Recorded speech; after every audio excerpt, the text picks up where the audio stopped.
Hello, and welcome to an exciting new episode of Consult the Doctor. Now, why don't you take a seat and tell me what appears to be the problem?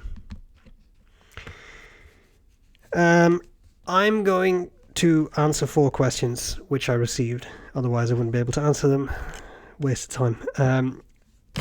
Starting off with number 1. Which ink is affordable for general note-taking for students? Black, blue, and red, waterproof, and has no bleed-through? None. Moving on. Next question. What you are looking for is the ideal ink, and the ideal ink does not exist, much like the ideal fountain pen, the ideal nib, the ideal car, the ideal piece of art, the ideal state of the world. It simply does not exist. Now, having said that, there certainly are inks that I could recommend, but I don't know of any ink with all those properties. There certainly are inks like, say, Waterman, which are relatively affordable. They behave very well. They're easy to clean out of pens. They do make a blue, a black, and a red. They don't feather a lot, but they're not waterproof. If you want something waterproof, you get into a dangerous area because that is not always great for your pen. If you want a good black that is waterproof, I would say the platinum carbon black is a very good black that is waterproof and that is still not of the nature that it kills your pen. Waterproof red, I don't know. Waterproof blue, there certainly are some options. They may or may not kill your pen. So I don't think there is a clear answer to this question, but if anyone else has any ideas, feel free to leave them below in the comments. Okay, question 2. I watched your video of top 3 pens. I'm assuming this was on the Appelboom channel. That was from 3 years ago. It's insane. That's 3 years ago already, but sure. Are your top 3 pens still the same? Probably not. I find that my love of pens is fairly fluid, and that sometimes I really use specific pen a lot for a certain period of time, and then I don't touch it for a while, and then I pick it up again and think, oh yeah, that was really nice. I think the real question is, what is your current top 3 level of pens? I can tell you one pen that has grown on me and that I have inked up almost all the time, and I can say this at this point, I think, without annoying people too much. It's a Conid bulk filler. This is the king size, and the reason I say this without annoying people is that Conid stopped taking orders for a while. They are more or less back in business through Pen World in Belgium, which is a pen store. I think it's a good idea. They've certainly had issues keeping up with pen production, so now you can only buy what is in stock, and I think that's probably a good model for them to have, but not really my place to comment on. I'm just saying I think that is wise because there were long wait lists, etc. So why do I like this pen so much? Well, because it's fantastic. I just love it. The filling system is great. It has a big ink capacity. You can't tell right now because it's almost empty, but I mean, you can probably fill it up to about this point easily. Holds a lot of ink. Number 8 Bock nib. That means it's easy to flip around. I currently have an unmarked. This is not a Conid nib. It's just a broad gold Bock nib in it, number 8, which I had lying around, and it's Bock, so it fits right into this pen. This is really great. It's broad enough to be broad, but fine enough to use on an everyday basis. So I really love this. And the pen is just robust. It's easy to fill. You can disassemble it easily, to clean it, to lubricate it. It's pleasant to use. It's not ostentatious. I mean, some of the pens I have are very in your face.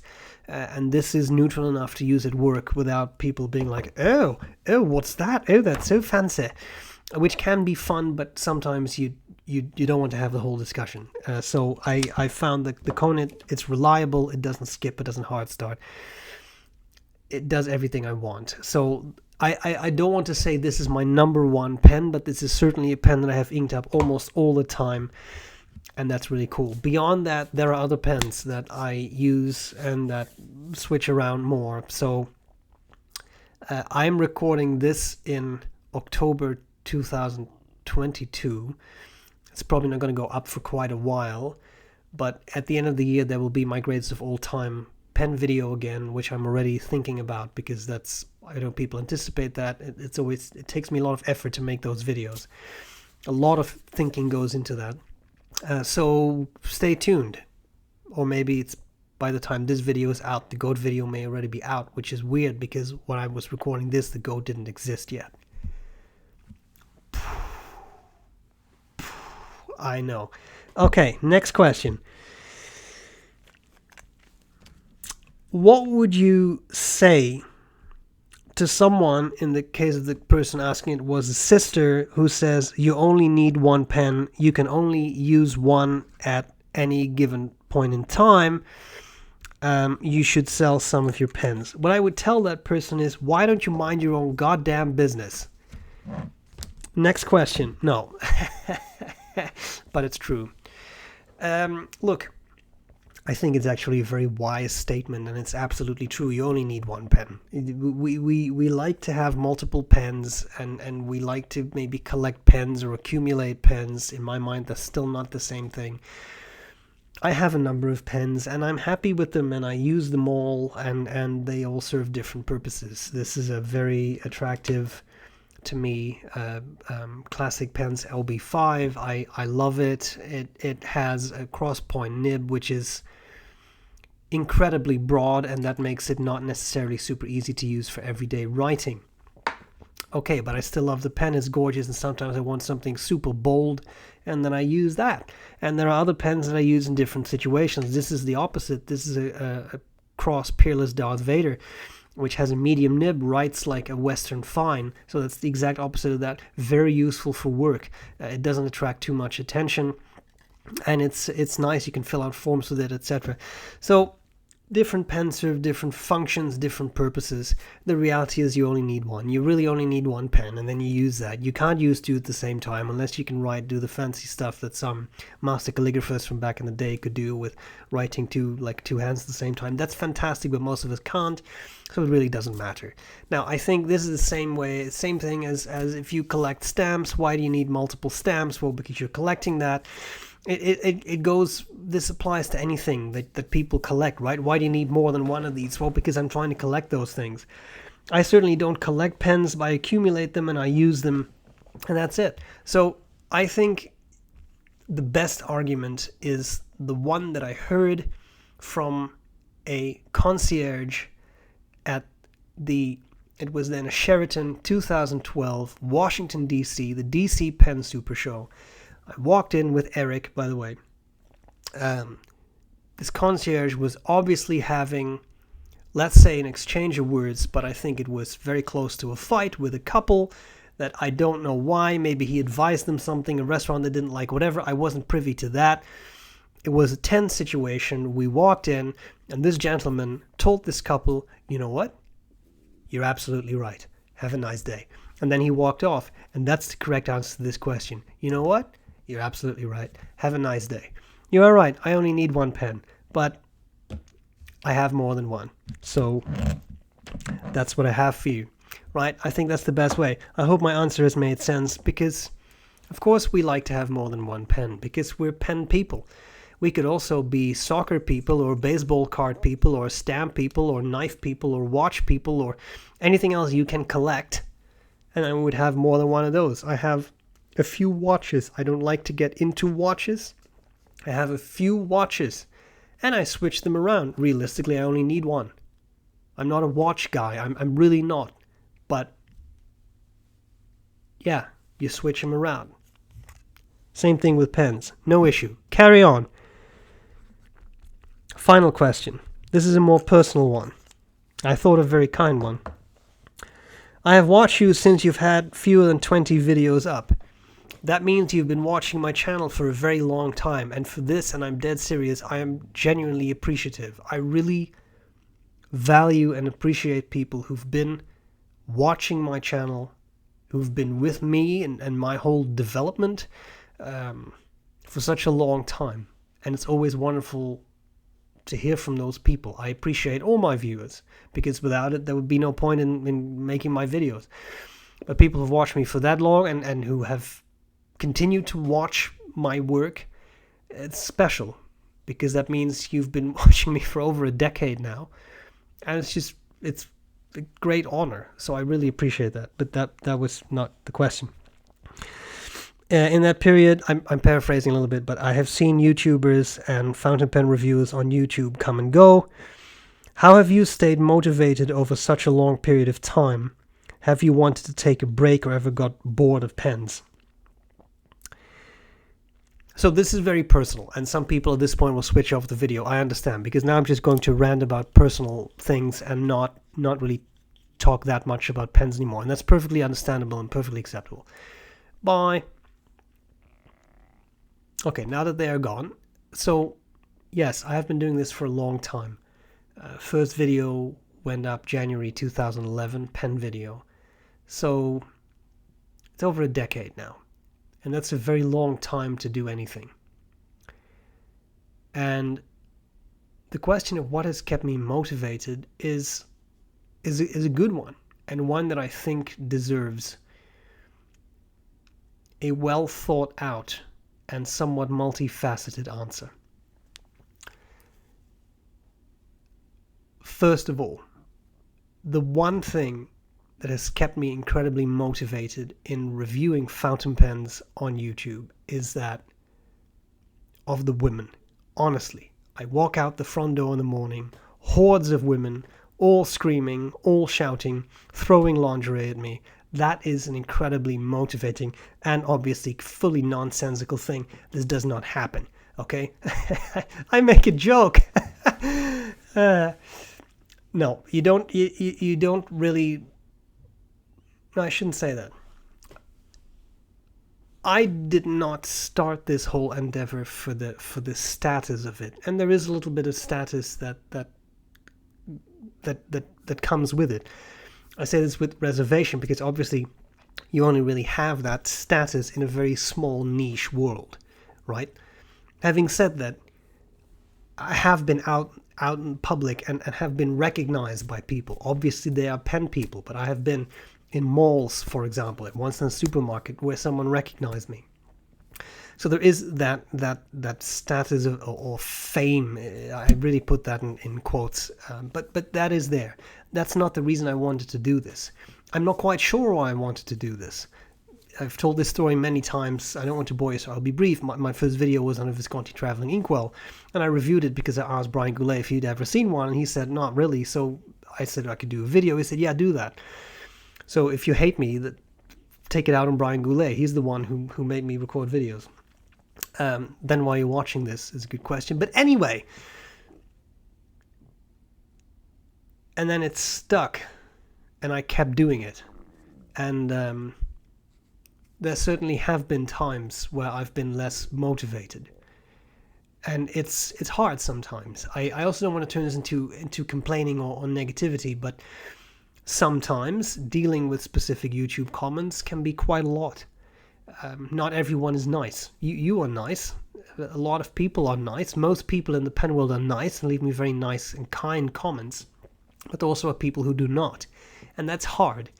The hardest thing I find is when people leave comments that get very personal and that make me feel like what I am doing is completely ridiculous, is highly biased, is useless, that my production quality is not high enough, that kind of stuff. Because it can feel like a very personal attack. And then my immediate response is, I'm doing this, like I'm posting these videos for free. You don't have to pay to watch them. Like I'm doing what I can. And look at this microphone. It makes me feel very inadequate. But I mean, I have this, right in front of my face. This was sent to me by a viewer. She sent me this.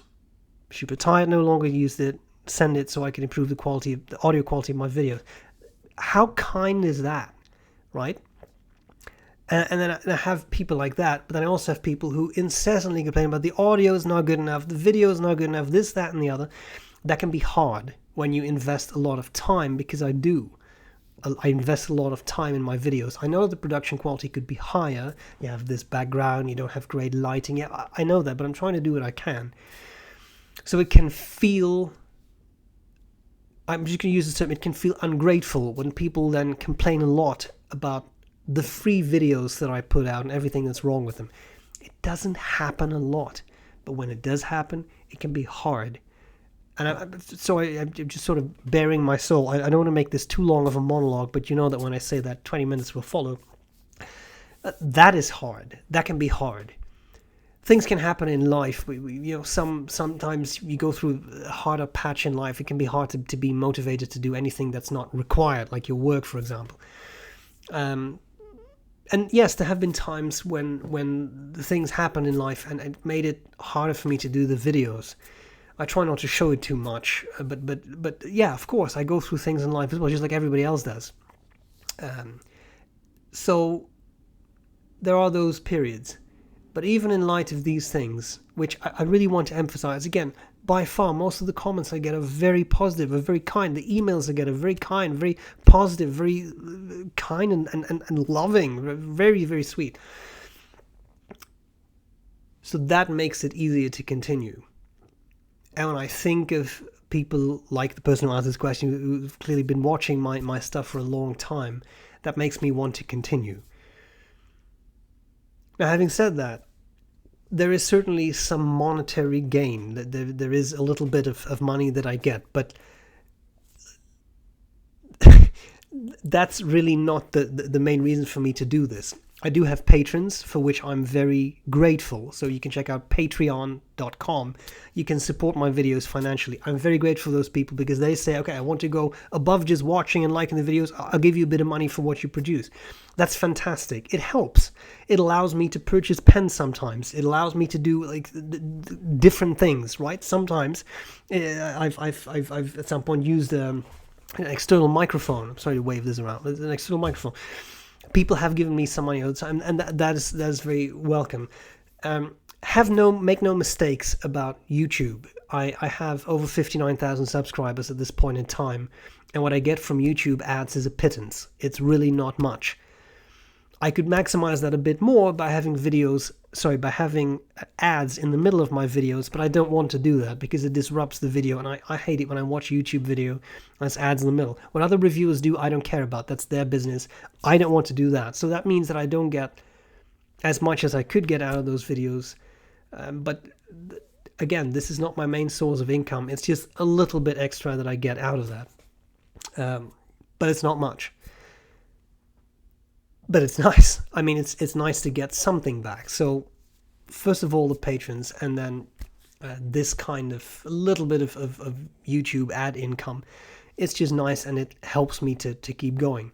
Just recently, I've actually purchased a couple of Chinese fountain pens through eBay, and that's with that kind of budget, right? It's that kind of income that allows me to do that. Okay.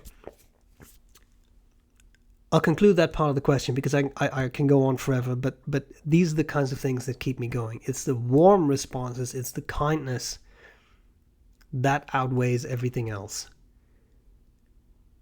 And there certainly is some negativity sometimes, and that can become hard to deal with. What I found works for me a lot is that I barely look at YouTube comments anymore. It's maybe once a week that I go through some comments when I sit down. I'll be honest, I also mentally prepare myself with there's probably going to be something negative in this as well. And that's okay. But that has made things a lot easier. Whereas when I started, every single comment I responded to, I can't do that anymore. But it's also for my own sake that I'm very reserved in looking at all the comments. And again, I still look at them. That's how I got these questions, right? Okay, final part of this question. I'm sorry for taking up so much of your time. I hope I haven't bored you, but I think it's a question that deserves a well thought through answer. Okay. Have you ever wanted to take a break or got bored of pens?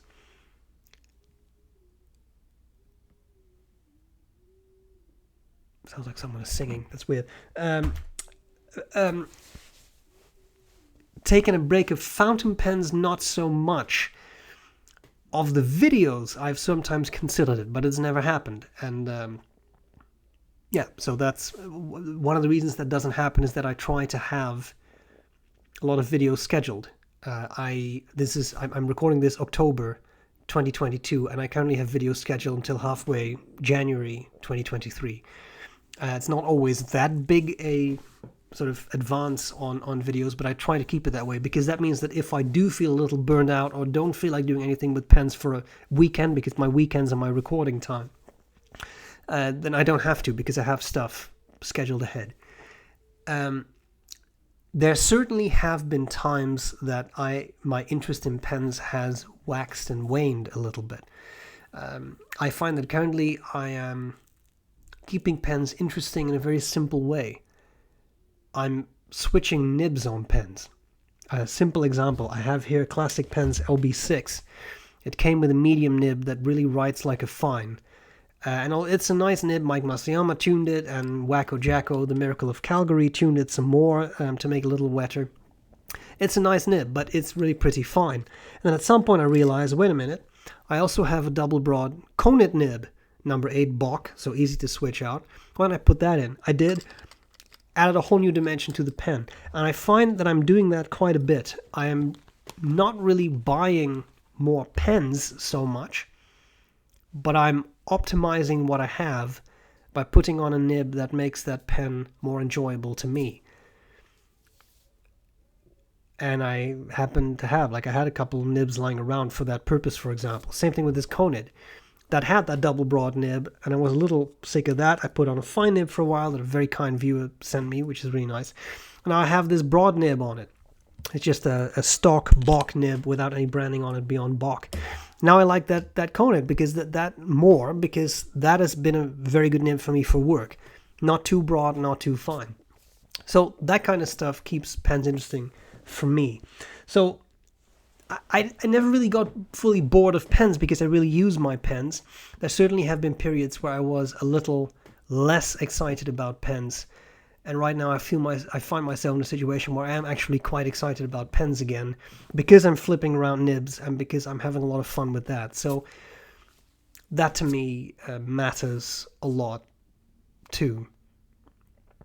And I don't see myself stopping to create these videos anytime soon. One day that will probably happen, because nothing lasts forever. But that day is not yet there. I am so sorry. When did I start to talk about this 9:15 time stamp, and this is 22 minutes? This is way too long, and I'm so sorry. I really hope I haven't bored you. That was a very, very long answer. But that's what I have. That's how I feel. I hope you found this enjoyable. Let me know. How do you keep pens interesting for yourself? How do you make sure you don't get bored with your pens? And let me know if there's any other questions. I'd be happy to answer them in a future episode of Consult the Doctor.